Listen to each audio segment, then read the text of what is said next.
Të dashur qytetar, ashtu siç e parasheh ligji për financat publike, brenda afatit ligjor sot po miratojmë projekt ligjin për ndarje buxhetore për vitin fiskal 2026. Sikurse çdo vit, edhe ky buxhet do të ketë shumë risi.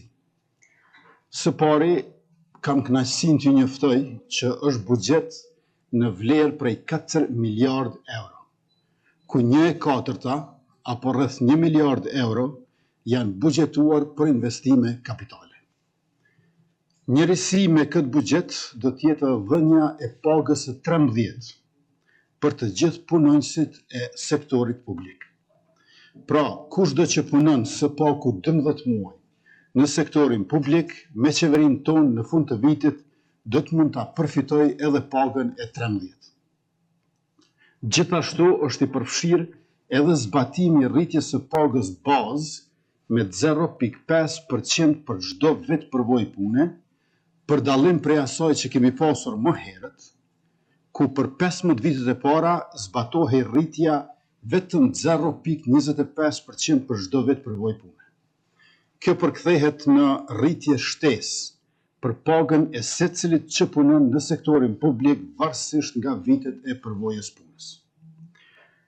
Ky buxhet për vitin 2026 përfshin edhe rritjen e pensioneve, shtesave për fëmijë, shtesave për lehona, pagesave për të rinjt dhe gratë që angazhohen nga superpuna, kompletim i reformës asistencës sociale e shumë mbështetje të tjera për familjet. Me këtë buxhet rritet mbështetja për barra esenciale, por rritet gjithashtu edhe mbështetja për kulturën dhe për sportin. Rritet mbështetja për ndërmarrësit për sektorin privat dhe për bujqit, por rritet edhe për investime në infrastrukturë publike. Mirë po, para se gjithash, me këtë buxhet sigurohet qëndrueshmëria dhe vëmësia e shtetit tonë dhe e zhvillimit të tij.